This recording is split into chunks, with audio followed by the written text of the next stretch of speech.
Hello everyone, welcome back to our channel. Today in this tutorial we are going to solve Burger's equation using physics informed neural networks with DeepXDE library. This tutorial is a part of our ongoing tutorial series on physics informed neural networks with the DeepXDE library. So in this tutorial series we will explore solving variety of differential equations using physics informed neural networks technique with DeepXDE library. In this session we will focus on some critical concepts that will expand our understanding of solving partial differential equations with physics informed neural networks. So what we are going to mainly learn in this tutorial are, first we will understand about how to evaluate partial derivatives using the concepts of Jacobian and Hessian functions. In one of my earlier tutorial, that is this second tutorial, we discussed in detail about evaluating ordinary derivatives using this Jacobian and Hessian. Now we are extending this understanding to evaluating partial derivatives, which are essential for working with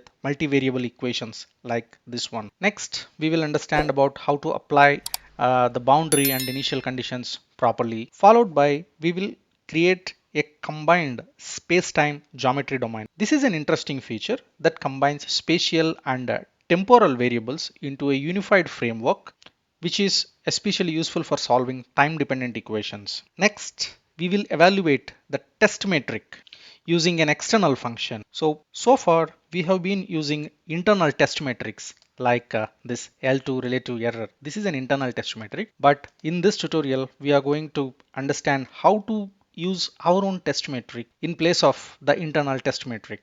So we will try to learn how to apply this external test metric via an external function like this, for example. And finally, we will do the model compiling and training, followed by we will generate some contour and line plots. So these are the overall things that we are going to discuss in this tutorial today. So we have a lot to cover. So let's get started. This is our Burger's equation. So these are defined in these domains. X ranges from -1 to 1 and the time ranges from 0 to 1. And these are the boundary conditions and initial conditions that we are going to apply on this problem. So we have two boundary conditions. One is applied at the -1 end and the other one is applied at the +1 end. And we have an initial condition that is applied at time t is equals to 0. Overall, you can imagine your domain like this. So this is your domain. So in this domain, this partial differential equation governs, and this is your right boundary, that is +1, and this is your left boundary, that is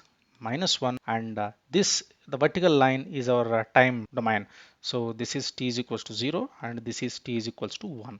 At a t is equals to 0, we apply the initial conditions to all the points that are ranging from x is equals to 0 here. This is 1, this is -1. So we will apply the initial conditions to all the points ranging from -1 to 1 at t is equals to 0. So this is our whole Burger's equation and the associated initial and boundary conditions. These are some libraries that we need in this tutorial.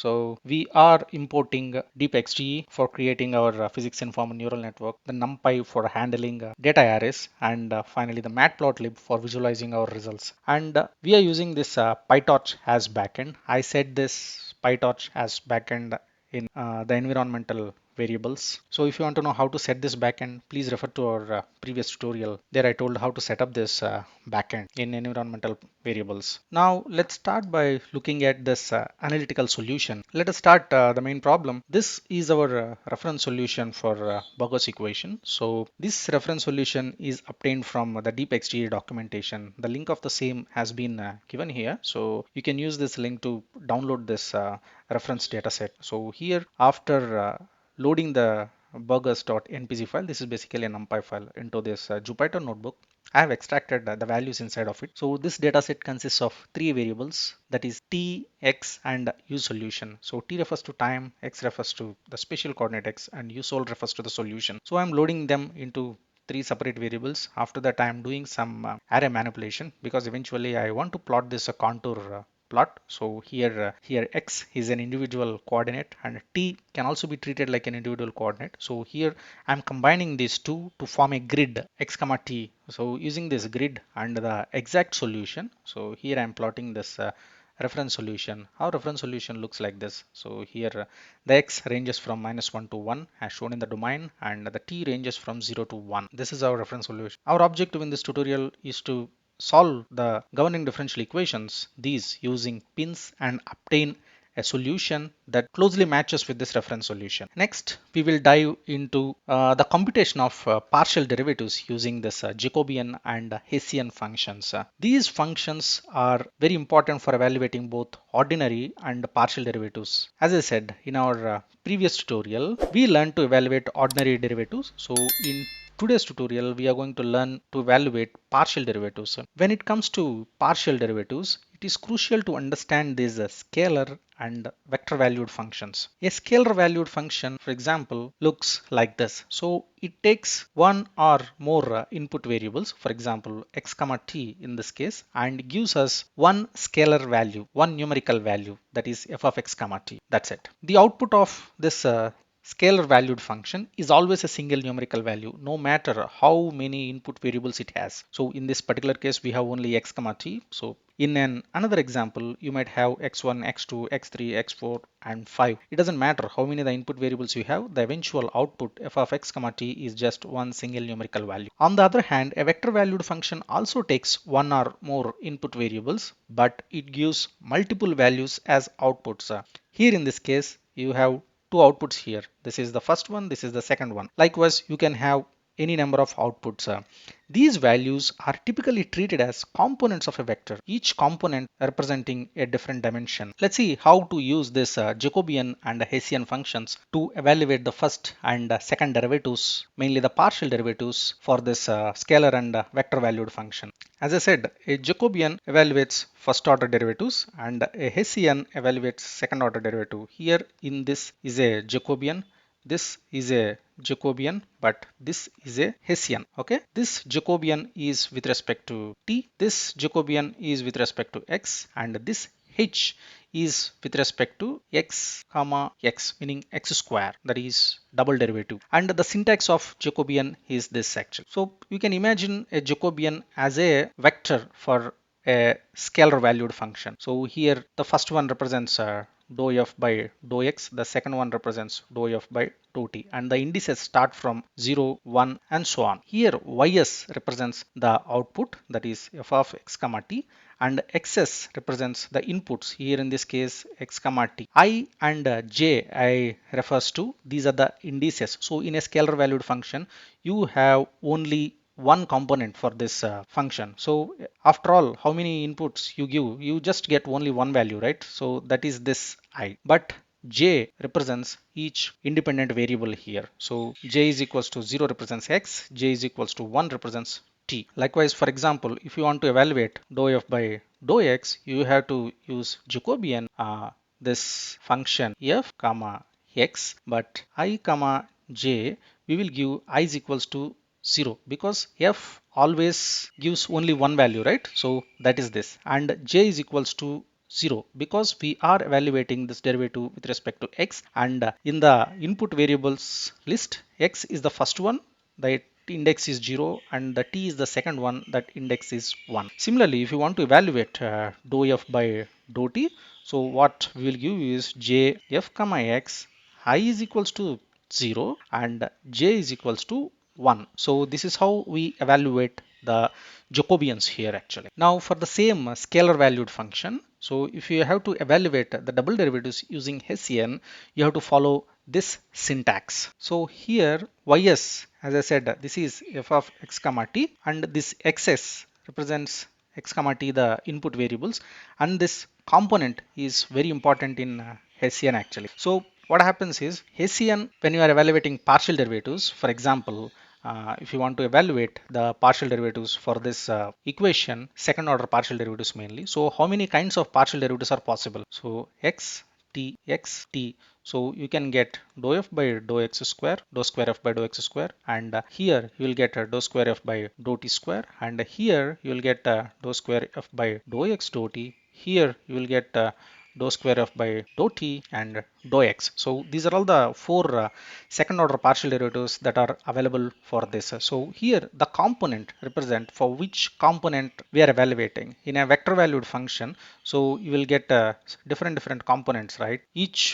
For each one you will get a combination of derivatives like this actually. So here the component represents this one. In a scalar valued function, this component is always 0 because in a scalar valued function we always get only one output value. But for that component we have these many parameters are available. So here the syntax follows like this: y, x, and here component in a scalar valued function that is always 0 and followed by I comma j. Here unlike in the previous Jacobian, I is taking care of the component in the Jacobian, but here in the Hessian we have a separate variable that takes care of this component. But here what I represents is this row numbers, and this j represents the column numbers. Okay, for example, if you want to evaluate dou square f by dou x square, so for which the row and column numbers are these 0 comma 0. If you want to evaluate dou square f by dou t square, the row and the column numbers are this one, that is 1 comma 1. For example, if you want to evaluate dou square f by dou x dou t, and the row and the column numbers are this: row is 0, column is 1, and similarly the other one, it is row is 1, column is 0. So likewise we will use this Hessian command to evaluate this second order derivatives for any scalar valued functions, just as I said like this here actually. So for example, if you want to use this dou square f by dou x square, we will use this syntax: I is equals to 0, j is equals to 0, component is always 0. And for example, if you want to evaluate dou square f by dou x dou t, we will use this one, 0 comma 1. Similarly this, and we will get a final matrix containing the second order derivatives, all possible combinations. These are our overall syntaxes in summary. And next, when we have a vector valued function in place, let's see how we are going to evaluate the Jacobian and the Hessian. So here when we have a vector valued function like this, so we will get a matrix of derivatives like this here actually. So here if you look at here, the first entire row corresponds to the f1 function, that is this, and the entire second row corresponds to the f2 function, that is this. Okay, so here what happens is j y comma x, y is the vector valued function that corresponds to the component. As I said here I is equals to some n that takes care of the component, and j is the one that takes care of this input variable list, the independent variable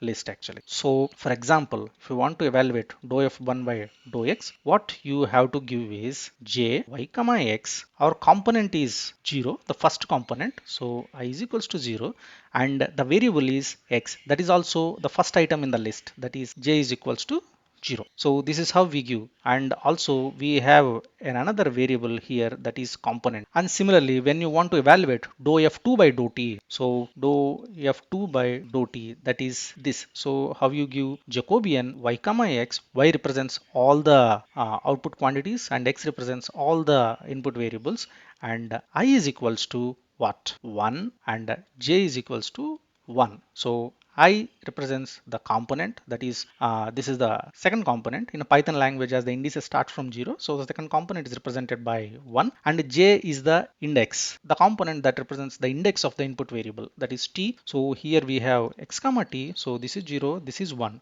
So the syntax is this. So the syntax that we used here is this. You can see here, right? Y as x as I is equals to 1, j is equals to 1. That's it. This is how we evaluate the Jacobians, the first order derivatives for a vector valued problem like this. So eventually we get a Jacobian matrix like this, where each row represents the Jacobians of one component, and here the second row represents the Jacobians of second component, like this. And next comes the crucial case, that is Hessian. So for our vector valued function, we have two components, say f1 and f2. These are our two components, right? For each component we have a Hessian matrix, separate Hessian matrix, and each Hessian matrix is a submatrix like this actually. So here the number of rows and the number of columns are defined by the number of input variables. So here if you have two input variables x comma t, so the matrix is 2 by 2. If you have 3 input variables, maybe x1, x2 and t, so in that case the matrix is 3 by 3. So like that, for each case you will have a 2 by 2 matrix or n by n matrix like this actually. But the key component that you need to look at is this component. So we have to specify the component here actually. So if you want to find out the derivatives, the second order derivatives for this component using this Hessian function, you have to represent this component number. So the component number 0 represents the first component 1 represents the second component, and this I is equals to 0, j is equals to 0, same as above. These represents the number of row and the number of column numbers actually. So these are basically the indices of this matrix. So as I said, for example, if you want to evaluate dou square f1 by dou x dou t, you have to give Hessian y comma x, component is 0, I is equals to what? This is the first one, that is 0, and j is what? T. T is our second input variable, so that is this. So the syntax for evaluating dou square f by dou x dou t, that is this, and the syntax for that is this. So here f of x comma t is our y, x comma t is our x. As I said, these two are vectors, and this is our component that represents this one. 0 represents the first component, and I is equals to 0 represents the row number here, and j is equals to 1 represents the column number here. So eventually you will get dou square f1 by dou t square. And next, similarly, if you want to compute a similar matrix for the second component in the vector valued function, that is f2, so all you have to do is to specify the component is equals to 1, that's it. And here, like before, I is equals to 0 and j is equals to 0 are the row numbers and column numbers for this function. So if you want to evaluate dou square f2 by dou x dou t, that is this one, you have to use I is equals to 0, j is equals to 1, I is equals to 0 and j is equals to 1. That's it. That is how you evaluate the first and second order derivatives using Jacobian and Hessian DeepXDE. So if you feel the concept of this Hessian is too a little difficult, so you are always welcome to evaluate the second order derivatives using two Jacobians. For example, here you have f of x comma t, right? So if you do Jacobian once, that is f x 0 comma 0, so eventually you will get dou f by dou x, right? And if you apply this Jacobian again for this j1 with x again, here also 0 comma 0, so you will get dou square f by dou x square, that is this j2. So like that, if you feel the concept of Hessian is too little tricky, so you are always welcome to use two Jacobians to evaluate the second order derivative. That's it, right? So eventually d square f by dx square is always dou by dou x times dou f by dou x. So this is the one that we are employing here. This gives our first derivative j1, and when you apply again j to this j1, you will get j2. This is our h, means the Hessian dou square f by dou x square. So like this. So this is a small hack, but Hessian is an optimized function, so try to use it as much as you can.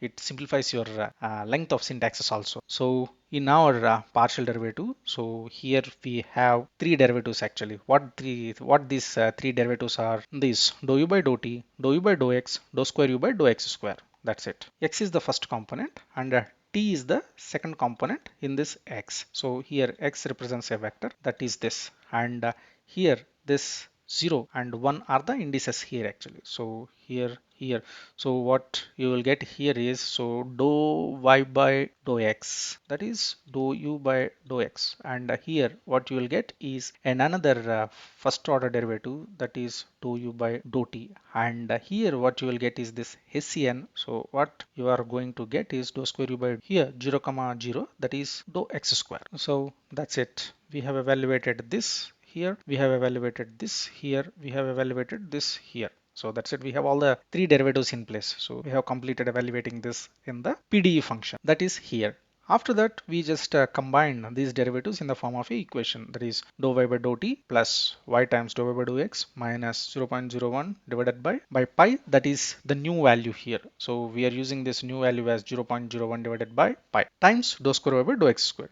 That's it. After defining this PDE function, so we will set up two functions here to define this Dirichlet boundary condition on the left and right boundaries. And similarly here we define another two functions for defining this initial condition. As I told in our previous tutorials also, Dirichlet boundary condition or Neumann boundary condition or anything involves these two functions actually. So this function checks for whether the given point x is on the boundary or not. And the second function defines if the point is on the boundary, then it sets this value on that boundary value actually. Here we are verifying the two boundaries in one go. So we are checking whether a given point is either on the left boundary or on the right boundary. Here if you look at this function, so you might have noticed this x comma 0 in this code actually. So here x represents the point and it is represented as a vector. Each component represents a value in that vector. If this point is a 3D coordinate, for example this x is a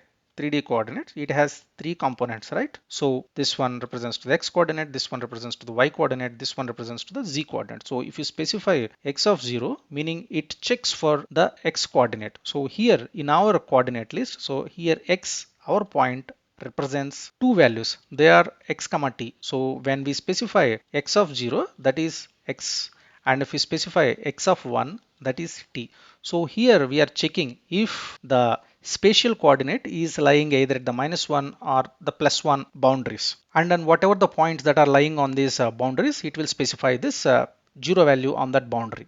That's it. And next we apply initial conditions like this actually. So initial condition also follows the same definition as of the boundary condition. So here what happens is, as I said, here x represents x comma t.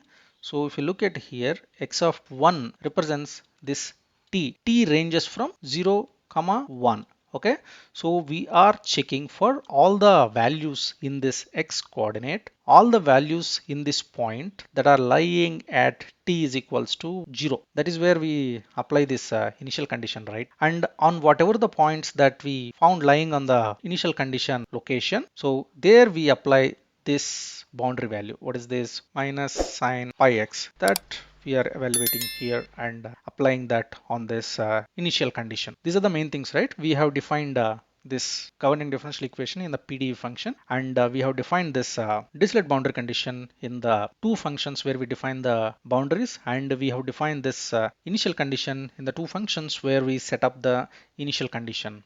And as I said, the new value we used as 0.01 divided by pi, and u is the solution which we defined as a function of space and time, which we are going to do it now. After defining this Dirichlet boundary condition and this initial condition, next we have to set up this domain. So unlike in our previous examples, so in our previous example we have only the spatial coordinates. There are no time domain actually. In this problem where we solve this Euler beam problem, so here we just defined a line interval between 0 and 1, and here in this problem where we solved this Poisson equation, so where we defined this geometry in between -1 and 1, that's it. But here in this Burger equation, along with the spatial domain, we also have this time domain, which we define like this: DeepXDE dot within the geometry class we have this time domain function, and we use that, and we use this geometry x time function from this geometry class to combine this spatial and a temporal domain into a combined spatio-temporal domain. This defines a 2D domain where the first dimension corresponds to the spatial coordinate that are ranging from -1 to 1, and the second dimension is our temporal variable that ranges from 0 to 1.0. So that's it. This is how we define this geom time spatio-temporal domain, and here we are defining this Dirichlet BC and initial condition. So these two functions are available in this ICBC class. You can basically look at them here the Dirichlet BC. So here we use this three arguments: geom, function, and on boundary, and this is an optional variable. And in the initial condition application we use this IC function that also takes these three functions: so geom, func, and on initial. So just like we have an on boundary in the boundary conditions, so we have an on initial boolean variable, so to check whether the point is lying on the initial condition or not. And this function takes just two arguments, that are x and t0, and this is a component that is an optional. So along with that we have this error and filter. So you can refer to our previous tutorials to obtain the collocation points and this error function. So I have a separate dedicated tutorial on extracting this error value. That is this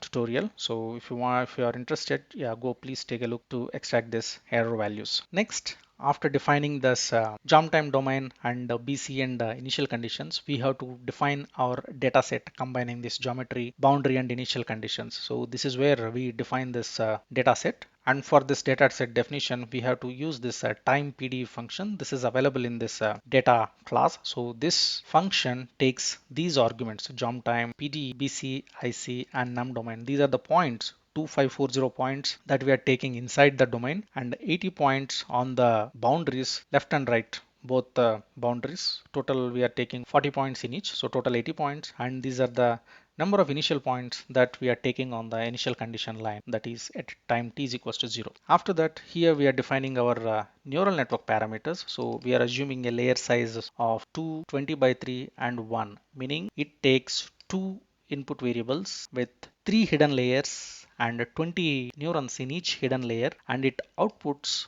one quantity. So only one neuron in the output layer. So here this is the input layer, and these are the hidden layers that has 20 neurons in each layer, and this is the output layer.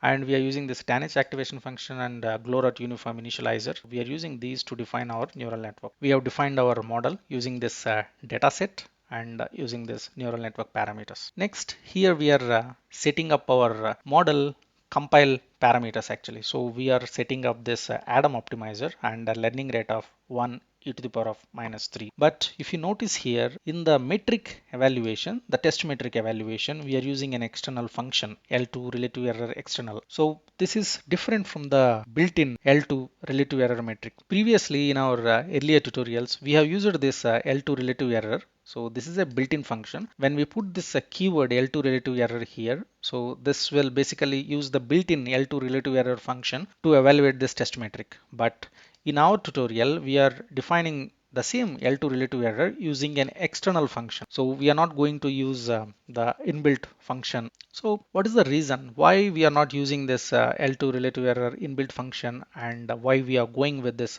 external function is because in our earlier tutorials, we used to have an analytical solution expressed in the form of an equation. But here in our current tutorial, we don't have an analytical solution. Instead, we have a reference data set.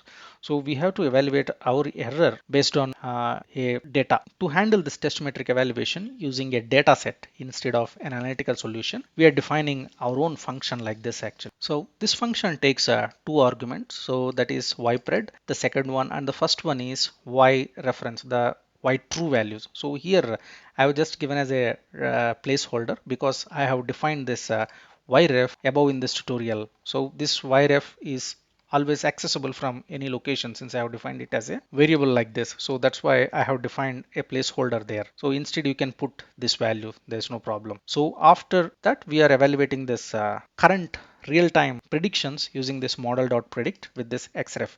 Xref is also coming from the original data set that I just showed you this. For the given xref, we evaluate the predictions, and for this predictions, we evaluate this relative error against the reference value. So that is what this function is doing, and we are giving this function like this in this compiler options. So after that, we issue model.train. So when we issue this model.train with almost some 15,000 iterations, the training starts, and at the start, we have got a test metric of 8.71 e to the power of minus 1, and with these losses. So this one is our governing differential equation loss, and this one is our boundary condition loss, and this one is our initial condition loss. So if you look at here, we have boundary condition loss of only 1, even though we have 2 Dirichlet boundary conditions. So why is because we have applied the 2 boundary conditions at minus 1 and plus 1 edges. So we have applied that as a single boundary conditions. So that's why you have got this single value. This one is our initial condition loss, and this is our test metric. So overall we have got a train loss of 8.54, test loss of also same 8.54, and the test metric is 2.45 e power minus 2, and overall it took 100 seconds to complete this training. Okay, just for cross verification, I have evaluated the L2 relative error again using this L2 relative error function. So as I said, this function takes two values, that is yref and ypred. So here I am using this DeepXDE function L2 relative error. So if you want, you can try out basic NumPy functions to evaluate this relative error. So this works. That is the advantage of defining an external test metric. So you can use any metric that you want. You don't need to depend completely on the DeepXDE library. You can define your own custom test metrics. So that's up to you. So when you print that, so this is our final relative error that we evaluated 2.45 e minus 2, and that is what you are getting here in the training. So basically our function is doing right inside this training. So we don't have any discrepancies between the calculated L2 relative error. So after we train our model, so here I am doing some calculations to visualize this one. So basically what we are doing here is I'm creating a custom data set of for t and x, and here I'm preparing this mesh grid. So basically in the mesh grid we combine this individual time and x coordinates into a single coordinate, that is x comma t, and here that x is a capital X here, so it represents two values. One is x and the other one is t. And for this, we use this model.predict to predict the predictions, and followed by we are doing some reshaping operations, and eventually we are plotting here actually. So this is your reference solution of Burgos equation, and this is your PINN solution. So if you look at here, the solution values, the u values in the reference ranges from minus 0.96 to plus 0.96, and in the PINN solution also you can see the same values. So basically your solution prediction is very good. One small caveat here is this contour plot, even though they look elegant, but we cannot extract great information from here, and we cannot exactly see what is happening at a particular time step. How at a particular time step, for example t is equals to 0.85, how this u value ranging with respect to x. So here the line is not straight, sorry for that. So that's why here I have define some code to draw this line points. So here this shows the variation of u with respect to x at some constant t's. So here I have taken these 5t values, so 0, 0.0, 0, 0.25, 0, 0.5, 0.75 and 1.0. So why I have taken these values are just randomly have selected. So 0.0 and 1.0 represents two time boundaries. This is our initial condition where we have applied, and this is our last time value, and these are some internal values 0.25, 0.5, 0.75 and this one. So if you look at here, our initial condition prediction is okay, not great. Our intermediate predictions also good actually, but if you look at here at a time t is equals to 1, that is the last, our predictions are exceptional. Okay, so this is how we apply the DeepXDE concepts of a physics informed neural network to solve Burgos equation. If you look at this training details, so overall we are using this 15,000 iterations for this training. Even after those many high number of iterations, we still see some slight inaccuracies in the solution, especially here and here, especially within the domain, we are still seeing some inaccuracies. Even if you go for 20,000 or 30,000 iterations, we cannot get over this minor differences. In order to get over these minor differences, you have to use some special tech. So in our upcoming tutorial, so we will look at these special techniques, and we will learn how to refine the trained model further to get a more accurate solution than this. Okay, so that's all for this tutorial. If you have any questions or doubts, feel free to ask them in the comment section below. I will try my best to help you out. If you found this video tutorial helpful, please hit the like button and don't forget to subscribe to the channel for more tutorials like this. Thank you for watching. See you in the next tutorial. Happy learning.